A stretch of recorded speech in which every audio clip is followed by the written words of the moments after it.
ESNY.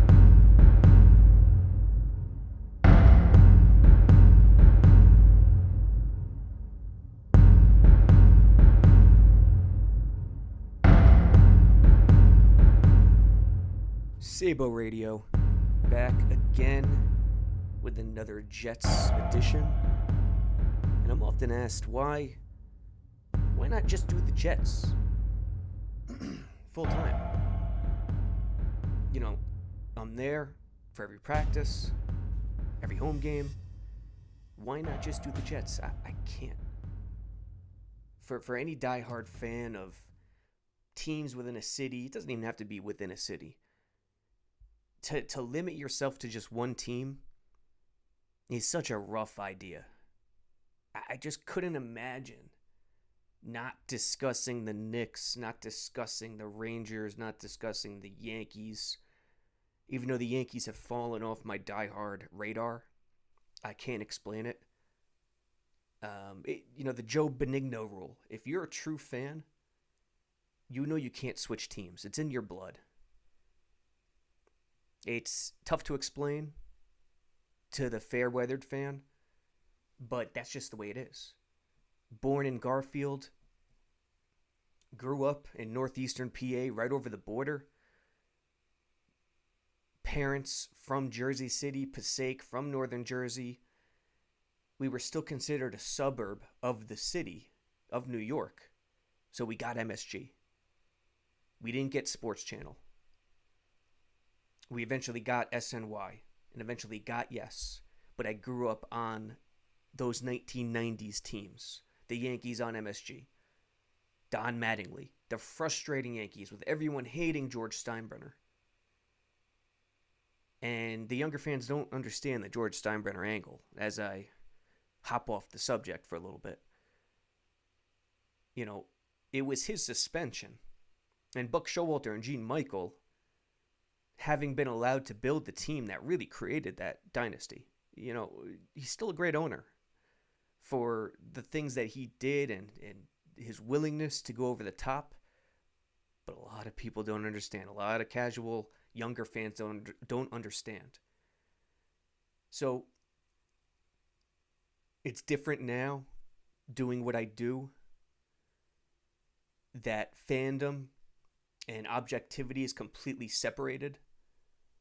And to tell you the truth, you become less of a fan over time, but you can never switch. It's impossible.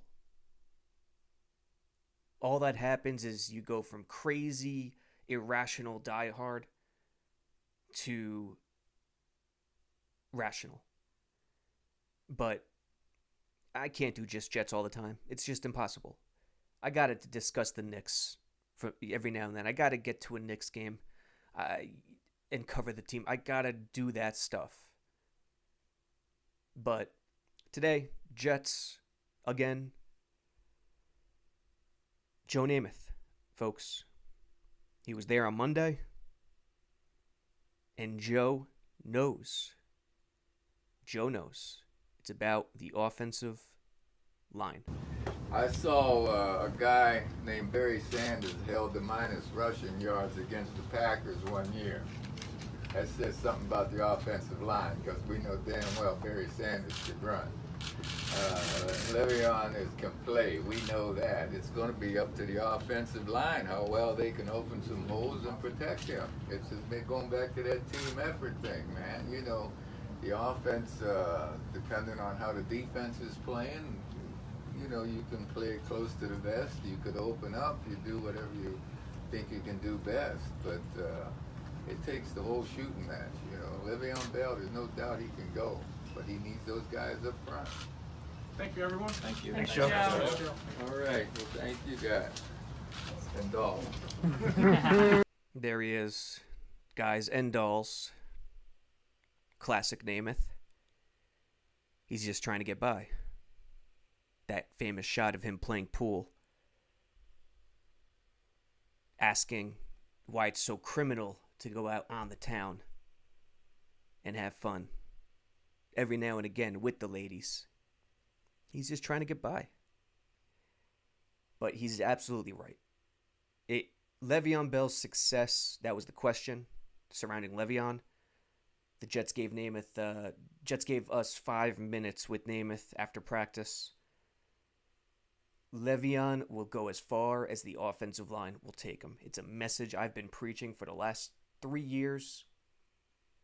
And now that the regime has changed, it feels like the entire franchise is preaching offensive line after having not mentioned it once during the McCagnon era. But when you think about Joe Namath, this is a man who produced the most shocking, and still to this very day, the most important event in NFL history, modern NFL history. And he didn't do it with raw physical abilities. Against the Colts, he did it with his mind. He did it by harnessing his talent. He did it by going to the line of scrimmage and being the Adam Gase of that big game, being the play caller. He just checked to the weak side, to the strong side, depending how the Colts lined up, and he just ran to the side that had less Colts. You know, Belichick, the mad scientists, people oftentimes try to make football more complicated than it actually is. It actually comes down to just taking what the defense gives you. That's it. On defense, it comes down to generating pressure with fewer players, so everyone behind you increases their productivity. Sometimes it just comes down to those simple facts. And Namath is correct here. For Le'Veon Bell in 2019, it will come down to that offensive line. Assembly needs to stay healthy. Khalil needs to stay healthy and lead that unit. You got to be looking forward to Khalil getting in the mix. I expect it to happen next week at the start of week 3. They're easing him in yet. He has not been a participant in teams at practice yet. And it's probably a good thing because Monday was the most intense physical practice of the entire summer. There were fights. Shepard. And who was the guard? Alex Lewis, the new guy. Alex Lewis and Shepard threw hands. They were swinging at each other. The entire team got together. McClendon. There's Le'Veon Bell. For those watching on YouTube, not on the podcast. Le'Veon Bell brought his daughter, Melody, to the table. But back to the fight. The intensity was outrageous. Alex Lewis, Shepard throwing hands. Afterwards, McClendon and Osemele met, and there were clear words exchanged. Greg Williams loved it. Anyone who has that old school mindset loved it. Gase, we wondered if he loved it. After practice, he confirmed he did like it. Ratcheting up the intensity without injury is the way you get ready for football. Brandon Copeland popped Le'Veon on one particular play after 12. He popped him high. Le'Veon hit the floor. He offered to pick him up. Le'Veon, I don't know if he didn't see it. It wasn't disrespectful intentionally, but got up on his own instead of taking the help. And Le'Veon, after practice, loved it. Running backs, workhorses, they love getting hit. They, not all the time, but they need to get hit. They need that wake-up call. It's just the way football's played.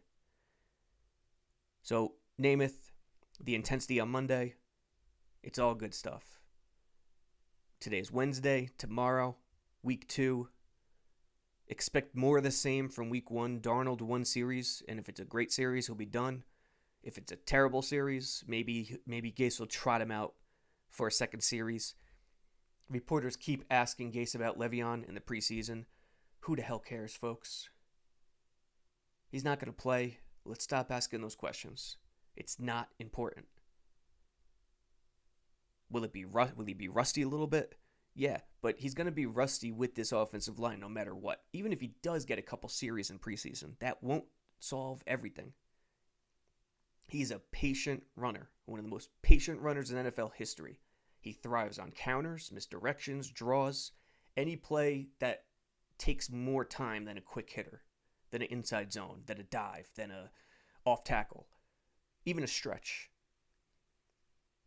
So they're going to need the entire month of September to get on the same page there. A couple of series in preseason won't get it done. Also on the docket, Toon. Our own Jeff Magliochetti caught up with Toon. For the older listeners, I hope we have a lot.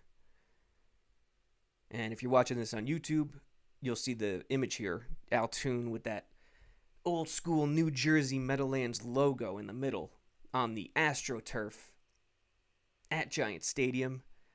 The nostalgia will hit you hard.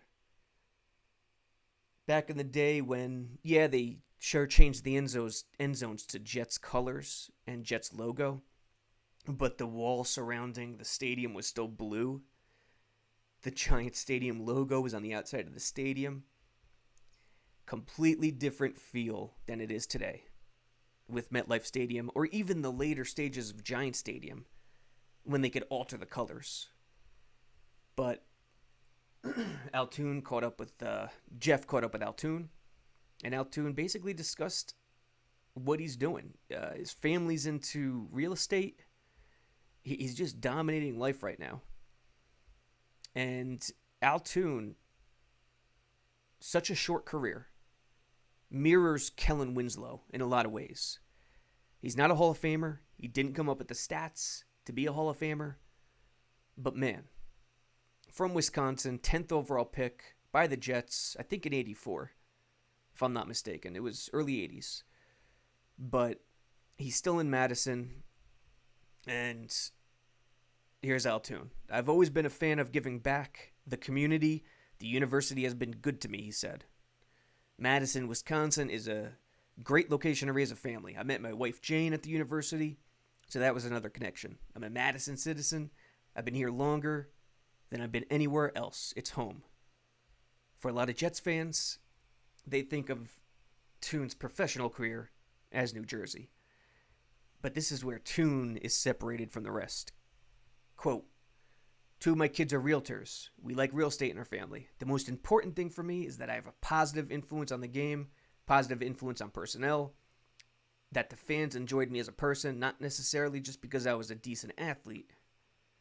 Character to me far exceeds the accolades or the touchdowns. You know, it was a shock when he retired in the early 90s, but he did what was right for him.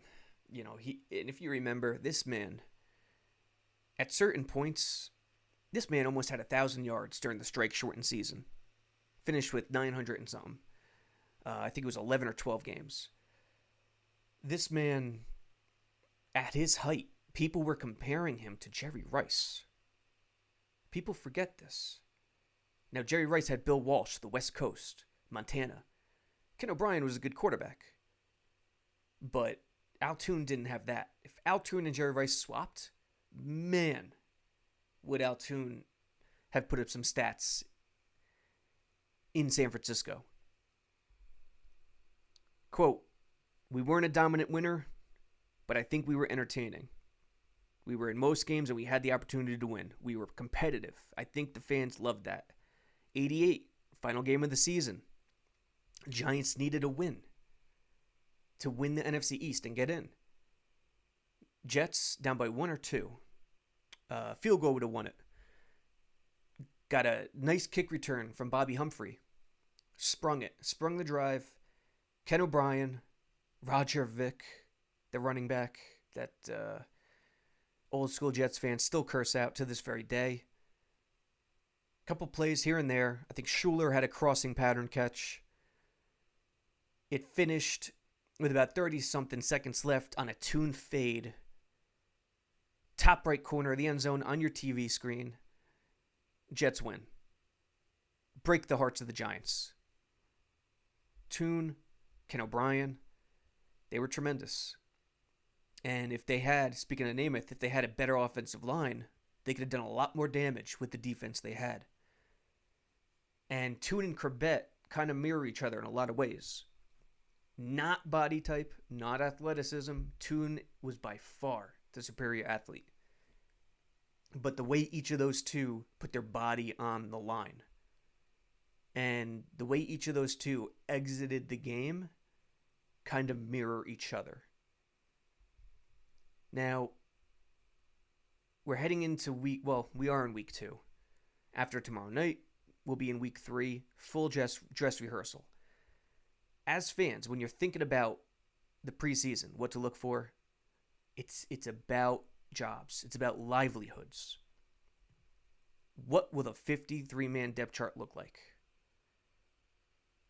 That is the question everyone needs to think about and kind of formulate. At camp, it's tough because Greg Williams is still rotating a lot of players. A lot of players, a lot of packages. I don't want to get into the looks, the personnel. We're not supposed to go there. But let me just tell you this. The 3-4 versus the 4-3 conversation and Gase telling the world in the spring that the Jets would run a 3-4, toss that out the window. That's completely ridiculous. Greg Williams is a 4-3 defensive coordinator. And I'll end it right there. But it's tough because of the rotating packages. But when you look at who's going to make the 53-man roster, if you're watching it on video, you see the spreadsheet. If you're on the podcast, we'll explain it. This is what I have so far. 2 quarterbacks, Darnold and Simeon. I will be shocked if they keep more than 2 quarterbacks. There's no need. Falk, maybe he makes the practice squad. I don't know if he's eligible. I still think he is. Davis Webb, I don't think he's eligible. Maybe one of them will get tossed on the practice squad after keeping 2. Running back, Bell, Montgomery, Powell, Cannon. It's an unpopular opinion right now, but I think if they keep 4 instead of 5, I think McGuire is the odd man out. I could be completely wrong. It's just my gut feeling. Cannon could do a lot more on special teams. He's shiftier. He's probably better in the receiving game. McGuire had a hell of a week 1 preseason, but he has weird moments in the passing game. He has weird moments in training camp when he's trying to catch a wheel pattern past 15, 20 yards. He's good underneath, but when he goes deep, Cannon kind of has him beat. So, unless they shock us all and cut Powell and keep both youngsters. Right now I have Bell, Montgomery, Powell, Cannon. Wide receiver. I can't see them keeping any less than 7. Any fewer than 7. Anderson, Anunwa, Crowder, Burnett, Bellamy, Dortch, Thompson. Dortch is making this team, folks. He's already being worked in the slot. He's built his way up. And right now, I think he's the first team punt returner, with Crowder being sprinkled in. Gase loves his offense. He's going to use Crowder a lot. He loves the slot. Why use Crowder on the punt return for every punt? I see Dortch taking that role and Crowder being mixed in. In terms of the kick return, that's where I see Cannon. Save Dortch for the less violent punt return. Put Cannon on kick return. The cuts at receiver are tough. Peak, I think Sharon Peak is done. I think he's gone. Unless he's a Bellamy type for special teams. But why carry 2? Bellamy is already locked in as that special teams guy. Punt gunner. Throw him on the kickoff. I think Peak, McCagnon era guy, done. Deontay Thompson, it'll come down to Deontay Thompson or Tim White. Tim White has had an excellent camp. He is working his ass off. And that is going to be the toughest cut of August. If no injuries happen, and it comes down to Thompson or White, I think Gase goes with Thompson because he's familiar with Thompson. Had him in Chicago in 2015. But that's a battle. Thompson versus White for that 7th receiver. Tight end, Herndon, suspended 4 games. Griffin is a starting tight end right now. Herndon's still running with the ones, but starting next week, they're going to start to shift that for the dress rehearsal. I shouldn't say that. It's possible they do that. But Griffin, Tomlinson, Wesco, and Daniel Brown. If Herndon was there, Daniel Brown would probably be out. They could keep 5 tight ends because Gase doesn't carry a fullback. But we'll go with 4 at the moment. And Griffin is the starter right now. Tomlinson and Griffin are the 2. Wesco is not moving the needle. He is not. He hasn't been superb. He hasn't been great in camp. He's dropped some passes. His blocking, I have not been locked in on that. It's tough when they're not live to see. But he'll be carried. But will he be with the first team? I don't know. Not right now. It's Griffin and Tomlinson. Tackles, Beachum, Shell, Adoga. Clear cut. Cavalli, yeah, I've always had problems. Is it Cavalli? Is it Quali? I don't know. You tell me. But Quali's still injured. They could still carry him on the IR if he's eligible when the season starts. But Beachum, Shell, Adoga. That's clear cut. Guard, Osemele, Winters, Compton, Lewis. Again, pretty clear cut. Center, Khalil Harrison. 9 offensive linemen. Some teams do 8. It's possible. But if you go 8, who are you going to cut? Compton, Lewis, or Harrison? Or Adoga. Listen, Adoga's a 3rd-round pick. You can't see them cutting Adoga. So Adoga, Compton, Lewis, Harrison on the second team, not bad. Now Winters is hurt. So keep an eye on that. We'll see how that plays out. Defense. Interior defensive tackle, Leonard, Quinnen, Anderson, McClendon, Foley, Fatukasi, Shepard, and Kafasi. That's 7. Usually, you don't want to go 7. You want to go 6. Especially when your personnel is more of a 3-4. Even though they're not really running a 3-4. Shh, don't tell anybody. But why it's going to be 7 here is for one major reason. Henry Anderson and Kufasi are playing a lot of edge. So while it's 7, it's really 5 in reality if Anderson and Kufasi play the edge. Leonard, Quinnen, McClendon, Foley, Fatukasi, and Shepard are the 5 true inside guys. Anderson, Kufasi could do both. Inside, outside. Leonard Williams, who's played the edge under Bowles in the past, forget about it. He's not playing the edge this year. Take it home to the bank. It's a brilliant move by Greg Williams. Leave the man on the inside where he's better. Anderson is taking the bullet right now, moving to the edge, where he's not as good as he is on the inside. Not every play, but most packages. Quinnen Williams in camp, still not moving the needle the way the hype train figured he would in August. Should you be worried about this? Hell no. But he's not moving the needle. He is small. He is very small for a nose tackle in the NFL. There is only one Aaron Donald. And you have to be incredibly special, your get-off has to be incredible. Your hands have to be incredible to do what Donald does as a nose tackle in this league. Did Donald overhype Quinnen in the draft? We'll see. I was anti-Quinnen. Not for him personally. He's a great kid. Not for his talents. But I was anti-Quinnen. You can go back and look at my stuff. I was anti-Quinnen because you have, before you start picking best available player, you have to first complete your defense. And this defense, similarly to offense, is incredibly strong up the middle, incredibly weak on the outside. Strong up the middle. Leo, Anderson, McClendon, Mosley, Williamson, Jamal Adams. That's as good as it gets.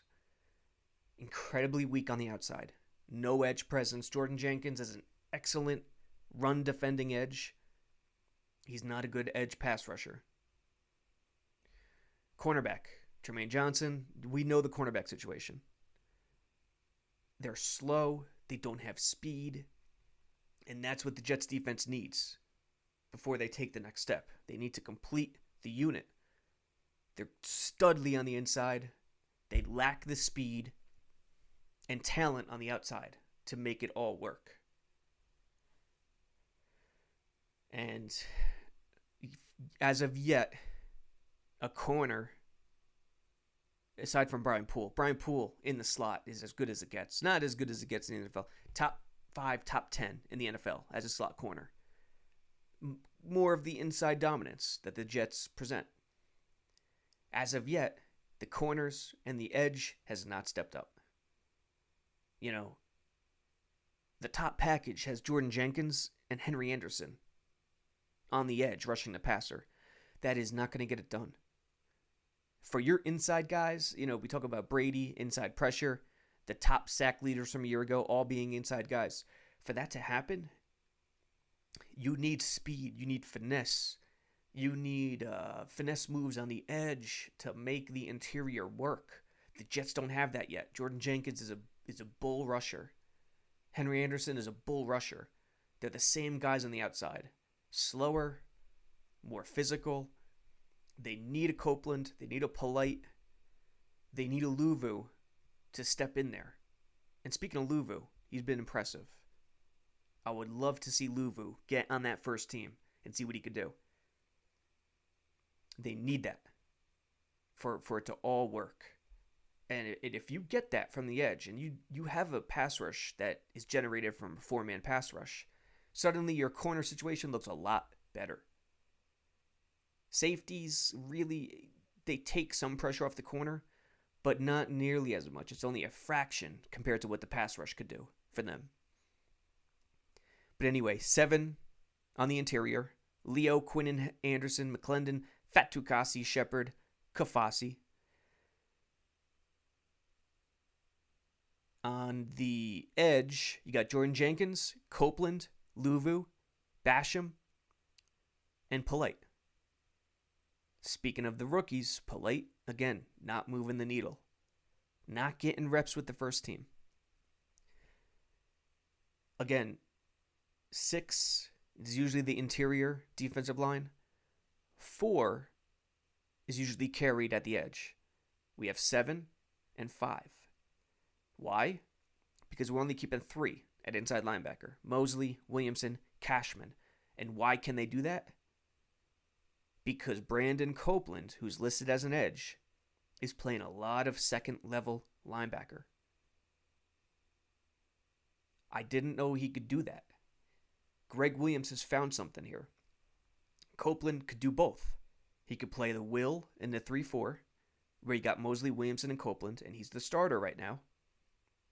And he could also play the edge. So you got Copeland opposite Jordan Jenkins, shift Henry Anderson to the inside, but that means one of the Williams have to come off the field, or Copeland opposite Henry Anderson. So there's a lot of moving parts within Greg Williams' defense right now. The tough cuts within the front 7 will be Burgess and Hewitt. And if you're watching, I actually have Kafasi as a cut. He could be cut. They don't want to cut him, but we'll delete that for now because he made the team. So, corner, Tremaine, Darryl Roberts, Poole, Kyron Brown. Kyron Brown, with Tremaine out, was the first team corner on Monday's practice. And then Arthur Mallet. Only 5 corners. Incredibly thin, not deep. This means Perry Nickerson is cut. Nickerson is not having a good camp. Everyone's getting on him for the slant that he gave up a touchdown. Rack, run after catch against the Giants. Listen, this is the NFL. You can't expect every guy to make every play. One-on-one coverage. I played defensive back. Maybe I'm too soft on these guys, but one-on-one coverage is almost impossible. If anything, his sin on that play was allowing the giant receiver to get inside so freely. I don't know what the call was. I don't know what Greg Williams asked of him. Maybe there was an inside presence to help him. We didn't see that. Maybe there was supposed to be, and it didn't happen. So don't automatically blame Nickerson. But in the end, he's not having a good camp. I think, like Sharon Peak, Nickerson is also gone. 5 corners, that's an issue. A 6th one really would be nice. But if you carry a 6th one, you'll have to get rid of Kafasi or Basham or Shepard, one of those guys. And that's tough. Free safety, Marcus May, Rontez Miles, Middleton. Strong safety, Jamal Adams. With this 53-man unit, there's only 9 DBs. That's very thin. It can't stay like that. Blesson Austin, the Rook, will probably start the year on the team, on the reserve, non-53. So they have him as that 10th guy. Went with 9 because the front 7, there's so many moving parts right now, and it's still unclear who's the odd man out. And as far as no backup strong safety, listen, with May out, Miles is the first team free safety, which I'm not in love with.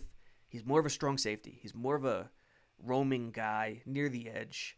Right now, the backup strong safety is Santos Ramirez, who got beat by Daniel Jones on that touchdown. He'll be a tough cut. He has been the most physical player in training camp. He's popping guys all over the place. But if it's May, Miles, Middleton, Miles is essentially the backup strong safety as well. And Middleton, he's no lock to make the team. I am shocked that he's not getting rotated in with May on the first team. Kicker, Bertolet, unless they sign someone. Lachlan Edwards and Hennessy.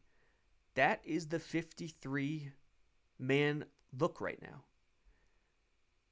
26 offensive players. Leave it to Gase to carry 26. 24 defensive players and the 3 special teamers. Thin at corner. Thin at defensive back with just 9. Deep at safety. Deep at wide receiver with 7. Tight end 4. It would be nice to go 5, but you have Herndon sitting there, suspended to start the year. Most shocking cut, McGuire. Tim White, if they put him on the practice squad, many teams might snag him, but they'll have to carry him on the active 53-man roster. Jamie Burgess is another tough cut on second-level linebacker. He's really the second team Mike right now.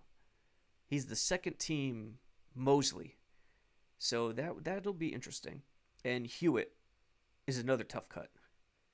He could easily make the team, but again, you'd have to get rid of Thompson and carry 6 receivers, or Kufasi, or one of the linemen. So we'll see.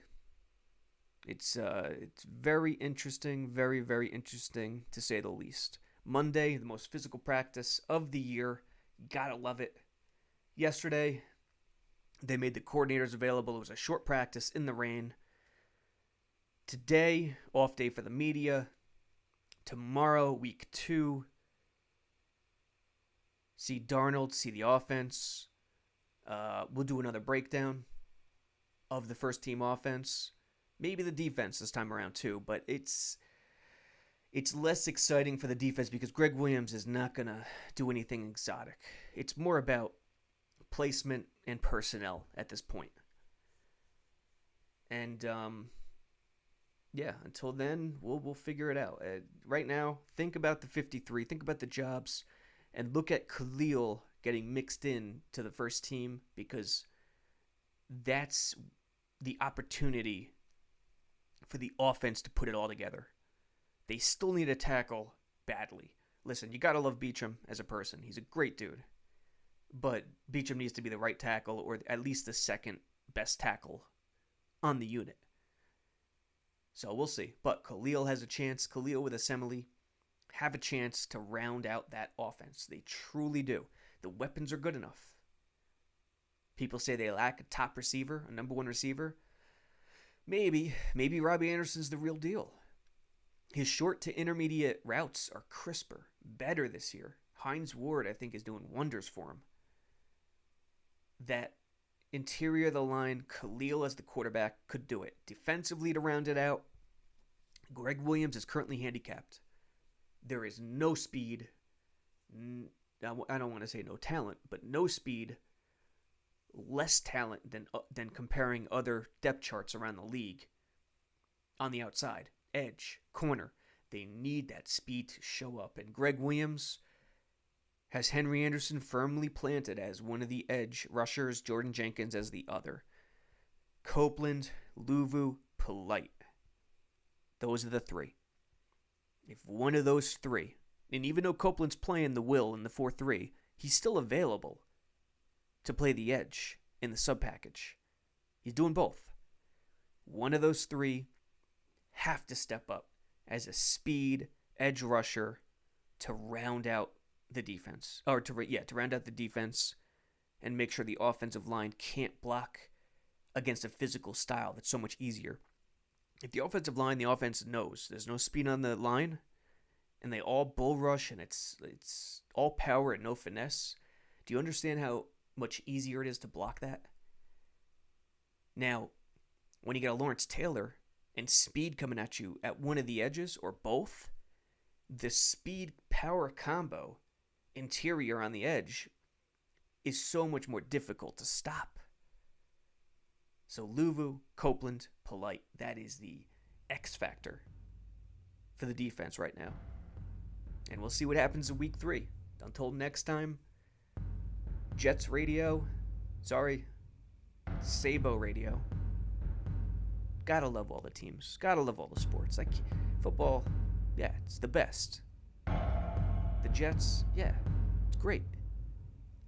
But you can't limit yourself. You can't shut yourself down to just one aspect, can you? I'm sure you can, but that's just not me. Sabo Radio. Until next time.